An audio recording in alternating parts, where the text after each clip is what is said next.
മന്ത്രി എന്നോട് ചോദിച്ച ചോദ്യങ്ങൾക്ക് ഞാൻ അദ്ദേഹത്തിന് കൊടുത്ത മറുപടി, അതിന് അദ്ദേഹം നൽകിയ മറുപടി എന്നെ അത്ഭുതപ്പെടുത്തി.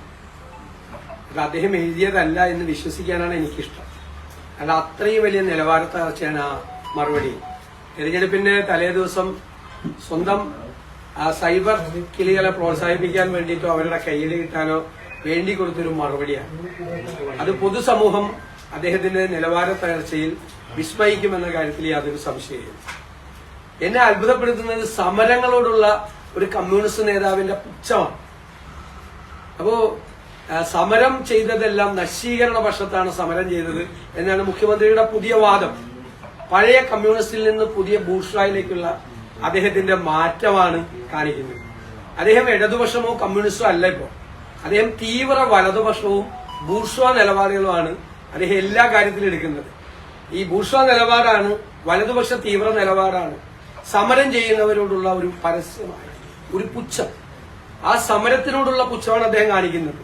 ഭരണകൂടത്തിനെതിരെയും വിഷയങ്ങൾക്ക് വേണ്ടിയും ആരും സമരം ചെയ്യാൻ പാടില്ല. സമരം ചെയ്യുന്നവരോട് മോഡി ഭരണകൂടം ഉൾപ്പെടെ ലോകത്തെ എല്ലായിടത്തുമുള്ള വലതുപക്ഷ തീവ്ര പക്ഷങ്ങൾ അവരെടുത്തിരിക്കുന്ന ഒരു നിലപാട് കേരളത്തിലെ മുഖ്യമന്ത്രി എടുക്കുകയാണ്. പിന്നെ അദ്ദേഹത്തിന് വിഷമിക്കാനൊരു കാര്യം ഉണ്ടാവും. കാരണം അദ്ദേഹം പാർട്ടി സെക്രട്ടറി ആയിരുന്നപ്പോ നടത്തിയ ആകെ ഓർമ്മയുള്ള, എല്ലാവർക്കും ഓർമ്മയുള്ള ഒരു സമരം സെക്രട്ടേറിയറ്റിന് മുമ്പിൽ സരിത കേസിൽ നടത്തിയ സമരമാണ്. അത് സെക്രട്ടേറിയറ്റിലും തിരുവനന്തപുരത്ത് സിറ്റിയിലും മുഴുവൻ ദുർഗന്ധം ഉണ്ടാക്കിക്കൊണ്ട് അവസാനിപ്പിക്കാൻ നിർബന്ധിതമായ ഒരു സമരമാണ്. ആ സമരം മാത്രമാണ് അദ്ദേഹത്തിന്റെ ഓർമ്മയിലുള്ള ഒരു സമരം. അദ്ദേഹം ഒരു മെയിൻ സ്ട്രീം ലീഡർഷിപ്പിലേക്ക് വന്നിട്ടുള്ള സമരം. നിങ്ങൾ നോക്കൂ, ഞാൻ അദ്ദേഹത്തിന് നിങ്ങൾക്ക് എല്ലാവർക്കും തന്ന മറുപടി, ഓരോ വിഷയത്തെ സംബന്ധിച്ച് അദ്ദേഹം ചോദിച്ച ചോദ്യങ്ങൾ, അദ്ദേഹത്തിന്റെ ചോദ്യം ഞാൻ ആവർത്തിക്കുകയും ഞാൻ അതിനുള്ള എന്റെ മറുപടി ഞാൻ എല്ലാത്തിനും മറുപടി നൽകിയിട്ടുണ്ടായി. പിന്നെ എന്തുകൊണ്ടാണ് അക്കമിട്ടുള്ള മറുപടി കൊടുത്തില്ല എന്ന് അദ്ദേഹം പറഞ്ഞത് എന്ന് തീർച്ചയായിട്ടും എനിക്ക് വ്യക്തമാകുന്നില്ല.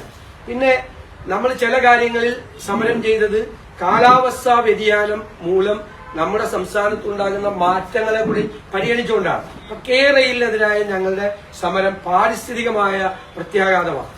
അതുപോലെ നമ്മുടെ പശ്ചിമഘട്ട മലനിരകളിലും തീരപ്രദേശത്തുമാണ് ഇന്നത്തെ കാലാവസ്ഥാ വ്യതിയാനത്തിന്റെ ഏറ്റവും വലിയ ഇമ്പാക്ട് ഉണ്ടാകുന്ന സ്ഥലങ്ങൾ. 195 രാജ്യങ്ങൾ ചേർന്ന് തയ്യാറാക്കിയ ക്ലൈമറ്റ് ചേഞ്ചിനെ കുറിച്ചുള്ള റിപ്പോർട്ടും അതിന്മേൽ അമേരിക്കൻ ബഹിരാകാശ ഏജൻസിയായ നാസ കൊണ്ടുവന്ന അനാലിസിസും നിയമസഭയിൽ കൊണ്ടുവന്ന പ്രതിപക്ഷമാണ്. ഞങ്ങളപ്പോ ഈ കേരളയിൽ കൊണ്ടുവരാൻ സമയത്തും വയനാട് തുരങ്കപാതയുടെ സമയത്തും തീരദേശ പാതയുടെ സമയത്തും കൃത്യമായ പാരിസ്ഥിതിക ആഘാത പഠനം നടത്തണം. ക്ലൈമറ്റ് ചേഞ്ച് എന്ന് പറയുന്ന ഒരു ഘടകമാണ്. അപ്പൊ ഹൈവേ പണിയുമ്പോൾ കംപ്ലീറ്റ് തകർന്നു വീഴുന്ന എന്താ? കേരളത്തിന്റെ ഒരു സോയിൽ സ്ട്രക്ചറും കേരളത്തിന്റെ ഭൂമിശാസ്ത്രപരമായ പ്രത്യേകതകളും ഇന്നത്തെ കാലാവസ്ഥാ വ്യതിയാനവുമായി കൂട്ടിച്ചേരണം. മുഖ്യമന്ത്രി ഔട്ട്ഡേറ്റഡ് ആണ്. മുഖ്യമന്ത്രി കാലഹരണപ്പെട്ട ഒരു ഭരണാധികാരിയാണെന്നാണ് അദ്ദേഹം ഈ മറുപടിയിലൂടെ തെളിയിക്കുന്നത്. ഇന്ന് ലോകത്തെല്ലായിടത്തും, പ്രത്യേകിച്ച് കേരളം പോലെ ഈ കാലാവസ്ഥാ വ്യതിയാനത്തിന്റെ ഏറ്റവും പെട്ടെന്നുള്ള ഇമ്മീഡിയറ്റ് ആയിട്ടുള്ള ഒരു വിക്ടിം ഏരിയയാണ്, ഇരയായി മാറാൻ സാധ്യതയുള്ള ഒരു പ്രദേശമാണ്. അതാണ് വിഴിഞ്ഞം തുറമുഖം വന്നപ്പോ അതിന്റെ ഈ ഡെവലപ്മെന്റിന്റെ വികസനത്തിന്റെ ഇരകൾ ഉണ്ടാകും എന്ന് മുൻകൂട്ടി മനസ്സിലാക്കിയിട്ടാണ് ഉമ്മൻചാണ്ടി സർക്കാർ 472 കോടി രൂപയുടെ ഒരു പ്രോജക്ട് പുനരധിവാസത്തിന് വേണ്ടി വെച്ചത്. അപ്പൊ ഏത് വികസന പ്രവർത്തനങ്ങൾ നടത്തുമ്പോഴും ഈ കാലാവസ്ഥാ വ്യതിയാനം പ്രധാന ഘടകമായി എടുത്തില്ലെങ്കിൽ കേരളത്തിൽ അപകടം ഉണ്ടാവും. ഞങ്ങൾ എന്തുകൊണ്ടാണ് കേരളയിൽ എതിർത്തത്? 300 കിലോമീറ്റർ ദൂരം 30 അടി ഉയരത്തിലുള്ള എംബാങ്ക്മെന്റാണ്. അത്ര ഉയരത്തിലാണ് ഇത് പോകുന്നത്, കെട്ടിപ്പൊക്കമാണ് അത്രയും ഉയരത്തിൽ. അതിന്റെ അപ്പുറത്ത് 200 കിലോമീറ്റർ ദൂരത്തിൽ 10 മീറ്റർ ഉയരത്തിലുള്ള 10 അടി ഉയരത്തിലുള്ള മതിൽ പണിയാണ്. അത് ചെയ്യുമ്പോൾ കേരളത്തിൽ ഒരു സ്ലോപ്പാണ്. മഴ പെയ്ത് കടലിൽ ചെന്ന് വെള്ളം ചേരുന്ന സ്ഥലമാണ്. എവിടെയെങ്കിലും ഒന്ന് തങ്ങി നിന്നാൽ വലിയ ആഘാതം കേരളത്തിലുണ്ടാവും. അത് മനസ്സിലാക്കണം. ഒരു പുതിയ കാലഘട്ടത്തിലെ ഒരു ഭരണാധികാരി അത് ചിന്തിക്കാതെ ഒരു തീരുമാനം എടുക്കരുത്. അത് അദ്ദേഹം കാലഹരണപ്പെട്ട ഒരു ഭരണാധികാരിയാണ്. അദ്ദേഹം 25 കൊല്ലം മുമ്പാണ് ജീവിക്കുന്ന അദ്ദേഹത്തിന്റെ മൈൻഡ് സെറ്റ്, അദ്ദേഹത്തിന്റെ മനോഭാവം.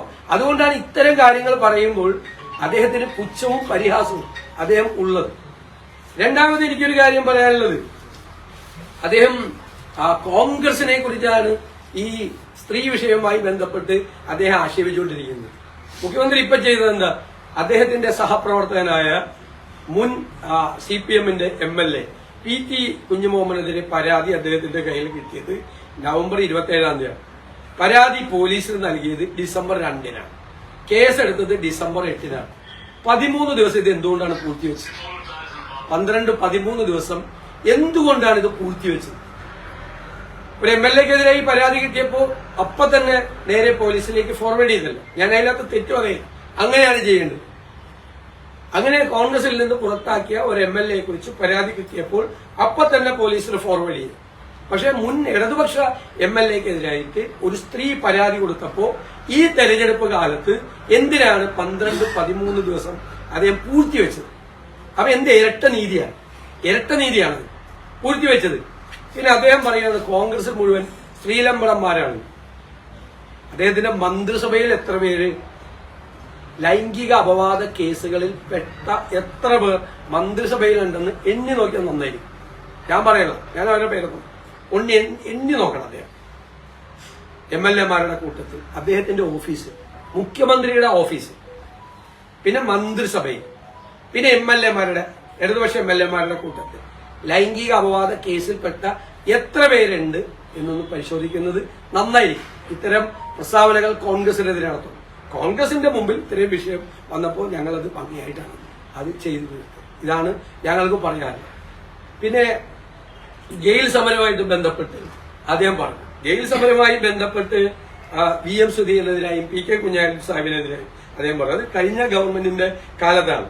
2017 ഒരു വലിയ സമരം നടന്നു. ആ സമരത്തെ പോലീസ് ക്രൂരമായി അടിച്ചമർത്തി. അതായത് 20 മീറ്റർ സ്ഥലം ജയിൽ പൈപ്പിന് വേണ്ടി എടുത്തപ്പോഴാണ്. എന്നിട്ട് അവിടെ വ്യവസായ മന്ത്രി പോയി നവംബർ 6-ാം തീയതി 2017 ചർച്ച ചെയ്തു. പോലീസിനെ മന്ത്രി താക്കീത് ചെയ്തു, അന്നത്തെ വ്യവസായ മന്ത്രി AC മൊയ്തീൻ. അതിനുശേഷം മുഖ്യമന്ത്രി ഒരു യോഗം വിളിച്ചു. ആ യോഗത്തിൽ ഇവരുടെ ഡിമാൻഡുകൾ മുഴുവൻ അംഗീകരിച്ചു. അതായത് പുതുക്കിയ ന്യായവിലയുടെ 10 ഇരട്ടിയാക്കി കൊടുത്തു. ഇവരുടെ ഈ കോമ്പൻസേഷൻ 116 കോടി രൂപ അധിക വർധനവ് നൽകി. 2012 മുതൽ മുൻകാല പ്രാബല്യം അത് കൊടുത്തു. വീടിനടുത്ത് 20 മീറ്റർ എന്നുള്ളത് 2 മീറ്റർ ആക്കി. ഭാവിയിൽ വീട് വെക്കാൻ വേണ്ടിയിട്ടുള്ള അലൈൻമെന്റ് മാറ്റും എന്ന് തീരുമാനിച്ചു. 10 സെന്റ് താഴെ ഭൂമിയുള്ളവർക്ക് 5 ലക്ഷം ആശ്വാസധനം നൽകും. വിളകൾക്ക് നഷ്ടപരിഹാരം കൊടുക്കും. ഭൂമി നഷ്ടപരിഹാരത്തിന് പുറമെ സെന്റിന് 3769 രൂപ. ഇത്രയും മാറ്റം ഉണ്ടാക്കി. നേരത്തെ 5 ഇരട്ടിയായിരുന്നു ഫെയർ വാല്യൂന്റെ കൊടുത്തത്, അത് 10 ഇരട്ടിയാക്കി. മനസ്സിലായി? അപ്പൊ സമരത്തിനെ പുച്ഛിക്കുന്ന മുഖ്യമന്ത്രിയാണ്. അവര് സമരം ചെയ്തതിനെ തുടർന്ന് വ്യവസായ മന്ത്രി പിന്നെ മുഖ്യമന്ത്രി യോഗം ചേർന്ന് ഇത്രയും മാറ്റം ഉണ്ടാക്കി കൊടുത്തു അവർക്ക്. എന്നിട്ട് ആ സമരത്തെ പുച്ഛിക്കുക. ഞാൻ പറഞ്ഞു, ഉമ്മൻചാണ്ടിയുടെ കാലത്ത് ജയിലിന്റെ പൈപ്പിടാൻ നേരത്ത് ഇത് ഭൂമിക്കടിയിൽ കുഴിച്ചിട്ട ബോംബാണ് എന്ന് പറഞ്ഞ ആൾ ഈ പിണറായി വിജയൻ മന്ത്രിസഭയിലെ മന്ത്രിയാണ്. ഇതാലോചിച്ച്